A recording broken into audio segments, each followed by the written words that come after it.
हे परमेश्वरा, क्रोधाने मला शासन करू नकोस, संतापून मला शिक्षा करू नकोस. तुझे बाण माझ्या देहात खोल रुतले आहे, तुझ्या हाताच्या भाराने मी दबलो आहे. माझे अपराध माझ्या डोक्यावरून गेले आहेत, जड ओझ्याप्रमाणे ते मला फार भारी झाले आहेत. माझ्या मूर्खपणामुळे माझ्या जखमा सडून त्यात दुर्गंध सुटला आहे. मी दिवसभर सुटक्याच्या वेशाने फिरतो. माझ्या कमरेला दहा सुटला आहे, माझ्या अंगी आरोग्य अगदीच राहिले नाही. माझे अंग बधीर झाले आहे, ते फारच टेचून गेले आहे.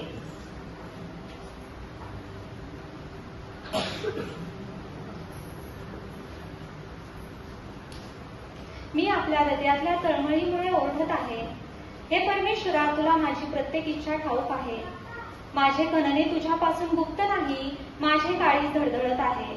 माझी शक्ती मला सोडून गेली आहे, माझ्या डोळ्यात तेजही राहिले नाही. माझे प्रियजन व माझे मित्र माझी वेदी पाहून दूर जातात.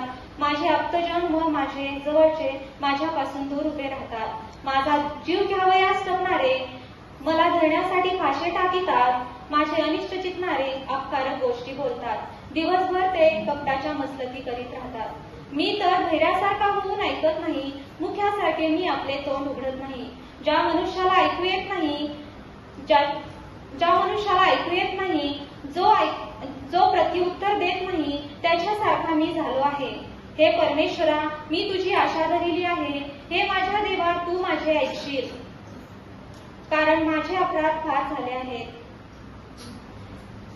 मी माझे दोष पदरी घेतो. माझ्या पापामुळे मी खिन्न झालो आहे. माझे वैरी जोमदार व बलवान आहेत. ते खोडसाळपणाने माझा द्वेष करणारे फार झाले आहेत. मी चांगले धरून राहतो, बऱ्याला वाईट करणारे मला विरोध करीतात. हे परमेश्वरा, मला सोडू नकोस, माझ्यापासून दूर जाऊ नकोस. हे माझ्या देवा, हे प्रभू, माझ्या उद्धारा, मला सहाय्य करण्यासाठी तोरा कर. आमेन.